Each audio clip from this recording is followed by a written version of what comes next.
ക്ഷേത്രനഗരിയിലെ പൊതുകാനകളിലേക്കും തോടുകളിലേക്കും ശുചിമുറി മാലിന്യമടക്കം ഒഴുക്കിവിടുന്നവർക്കെതിരെ കർശനമായ നടപടിയുമായി ഗുരുവായൂർ നഗരസഭ. ആരോഗ്യ വിഭാഗം നടത്തിയ മിന്നൽ പരിശോധനയിൽ കുറ്റക്കാരെന്നു കണ്ടെത്തിയ 17 വീടുകൾക്കും 13 സ്ഥാപനങ്ങൾക്കും പിഴ ഈടാക്കുന്നതിനായി നഗരസഭ നോട്ടീസ് നൽകി.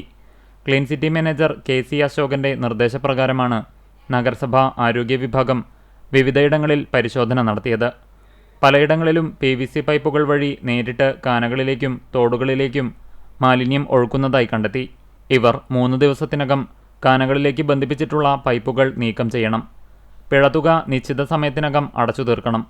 പരിശോധന തുടരുമെന്നും തിങ്കളാഴ്ച കാനകളും സംശയാസ്പദമായ സ്ഥലങ്ങളും കുത്തിപ്പൊളിച്ച് പരിശോധന നടത്തുമെന്നും ആരോഗ്യ വിഭാഗം അറിയിച്ചു.